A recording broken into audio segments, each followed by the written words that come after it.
معزز ناظرین السلام علیکم، میں ہوں محمد حفیظ۔ آپ دیکھ رہے ہیں یوٹیوب چینل اردو اسپیشل، جس میں آج ہم اردو بورڈ کے پیپر کو حل کرنے کا درست طریقہ سیکھیں گے۔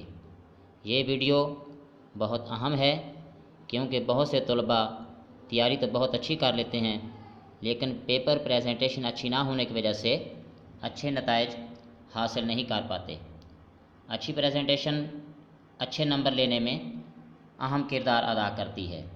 اب ہم چلتے ہیں پیپر کی پریزنٹیشن کی طرف۔ عزیز طلباء، اردو کے پیپر میں کل 9 سوال پوچھے جاتے ہیں، جس میں پہلا سوال معروضی کا ہوتا ہے جو کہ 15 نمبر پر مشتمل ہوتا ہے۔ سوال نمبر 2 ہوتا ہے اشعار کی تشریح۔ یہ آپ کے سامنے سکرین پہ آپ کے سامنے لکھا ہوا ہے، اشعار کی تشریح۔ اب اس سوال کو درست پریزنٹ کرنے کا جو طریقہ ہے وہ آپ کے سامنے لکھا ہوا ہے۔ سب سے پہلے آپ نے سوال نمبر 2 لکھنا ہے۔ سوال نمبر 2 ہیڈنگ ہے، مارکر سے لکھنا ہے۔ اسی طرح پھر آپ نے اشعار کی تشریح مارکر سے لکھنی ہے۔ حصہ نظم، اس میں جو اشعار کی تشریح ہے اس کے 2 حصے ہوتے ہیں، حصہ نظم اور حصہ غزل۔ حصہ نظم سے 4 اشعار دیے جاتے ہیں، جس میں سے آپ کو 3 اشعار کی تشریح کرنی ہوتی ہے، جبکہ حصہ غزل میں سے 3 اشعار دیے جاتے ہیں، اس میں سے آپ کو 2 اشعار کی تشریح کرنی ہوتی ہے۔ تو سب سے پہلے آپ جس حصے کی تشریح کرنا چاہتے ہیں وہ حصہ آپ مینشن کریں گے، جس طرح کہ میں نے نیچے لکھا ہے حصہ نظم۔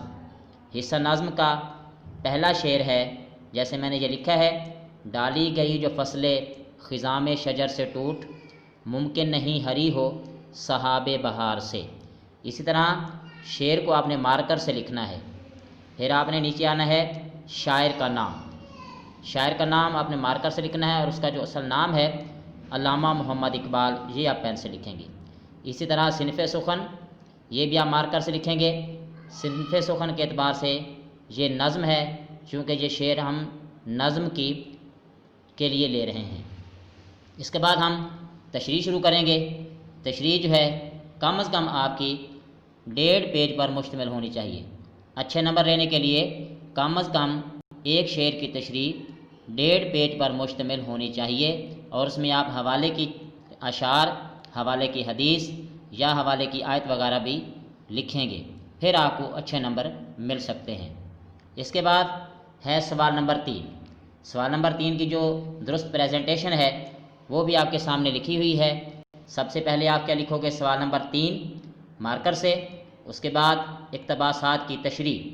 2 اقتباسات دیے جاتے ہیں تشریح کے لیے، اور دونوں ہی کرنے ہوتے ہیں، اس میں چوائس نہیں ہوتی، اس لیے اقتباسات کی تشریح میں نے ہیڈنگ دی ہے۔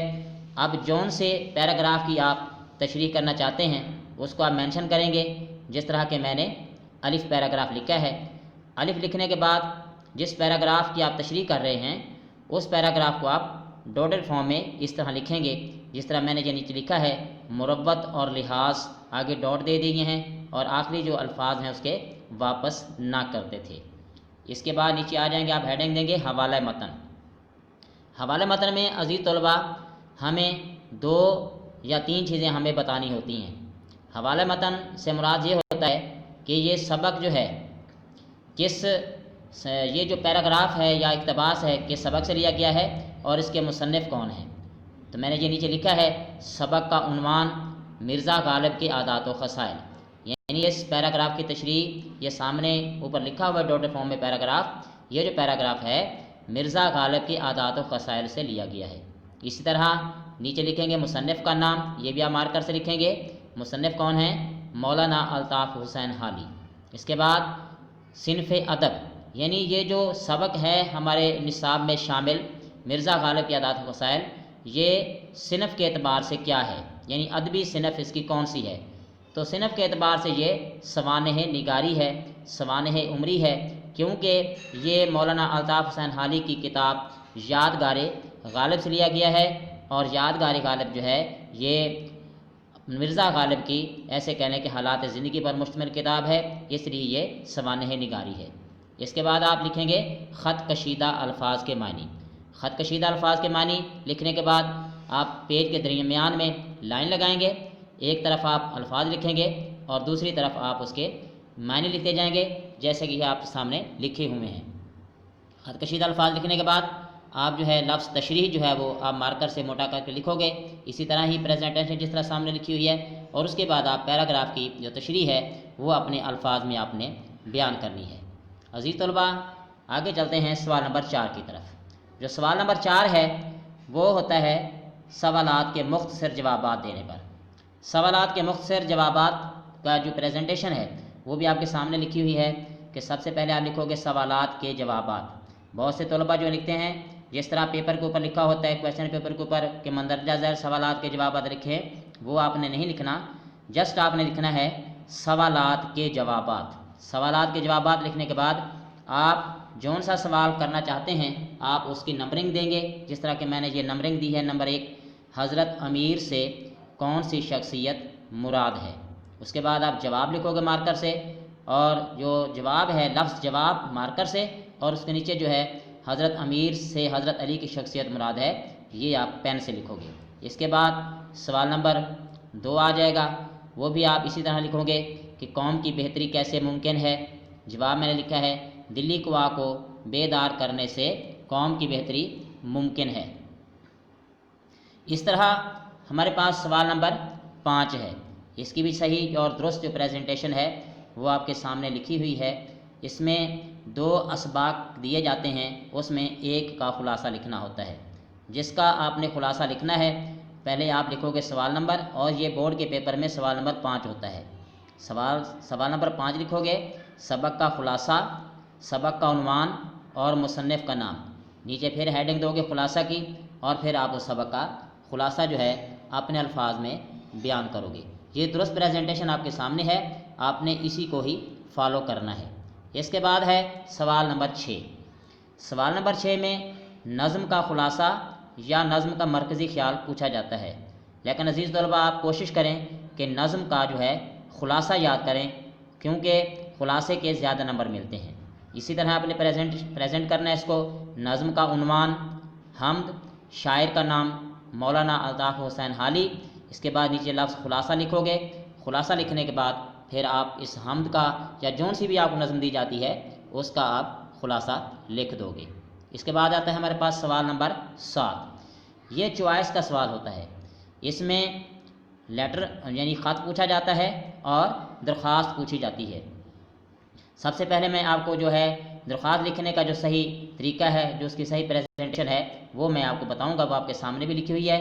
آپ لکھو گے ہیڈ ماسٹر کے نام، یعنی جس بھی آپ درخواست لکھ رہے ہیں وہ جو جہاں میں نے ڈاٹ لگائے ہیں اس درخواست کا نام لکھو گے، یعنی لکھ رہے ہو کہ ہیڈ ماسٹر کے نام چھٹی کی درخواست، ہیڈ ماسٹر کے نام حصول سرٹیفکیٹ کی درخواست، جون سی بھی درخواست ہوگی وہ درمیان میں آپ لکھو گے۔ اس کے بعد پھر آپ لکھو گے بخدمت جناب ہیڈ ماسٹر۔ جب آپ جناب لکھتے ہیں تو پھر صاحب لکھنے کی ضرورت بیٹے نہیں ہوتی۔ بخدمت جناب headmaster government high school الف بے جیم، جناب علی۔ جناب علی لکھنے کے بعد اس درخواست کا آپ متن لکھو گے۔ اس کے بعد عین نوازش ہوگی، العارض آپ کا شاگرد الف بے جیم۔ آپ دیکھ رہے ہیں کہ العارض والی ہی لائن میں دائیں طرف ڈیٹ لکھی ہوئی ہے، اور یہ ڈیٹ لکھنے کا درست طریقہ بھی یہی ہے کہ آپ نے العارض والی لائن میں ہی ڈیٹ لکھنی ہے، ادروائز آپ کی ڈیٹ جو ہے وہ غلط تصور کی جائے گی۔ اسی طرح نیچے بھی ایک درخواست لکھی ہوئی ہے، ہیلتھ آفیسر کے نام صفائی کے لیے درخواست۔ یہ درخواست لکھنے کے دونوں درخواست لکھنے کا مقصد یہ ہے کہ ایک تو انفرادی درخواستیں ہوتی ہیں ہمارے نصاب میں، اور کچھ اجتماعی درخواستیں ہوتی ہیں۔ سب سے پہلے میں آپ کو یہ بتاؤں کہ انفرادی اور اجتماعی درخواستیں ہوتی کون سی ہیں۔ ایسی درخواستیں جو ایک فرد واحد کے طرف سے لکھی جاتی ہیں وہ انفرادی درخواستیں کہلاتی ہیں، اور اجتماعی درخواستیں وہ ہوتی ہیں جو ایک سے زیادہ افراد کی طرف سے لکھی جاتی ہیں، انہیں اجتماعی درخواستیں کہتے ہیں۔ سادہ انداز میں آپ یوں کر سمجھیے کہ ایسی درخواستیں جو طالب علم اپنے ہیڈ ماسٹر کے نام چھٹی کے لیے، حصول سرٹیفکیٹ کے لیے، یا فیس معافی کی درخواست کے لیے، یا بیماری کی درخواست لکھتے ہیں ان کو انفرادی درخواستیں کہا جاتا ہے۔ اس کے علاوہ جتنی بھی محکمانہ درخواستیں ہوتی ہیں جو ہم کسی محکمے کے افسر کے نام درخواست لکھتے ہیں اس کو اجتماعی درخواست کہتے ہیں، چونکہ وہ ایک پورے محلے کی طرف سے ہوتی ہے، اس لیے اس کو اجتماعی درخواست کہتے ہیں۔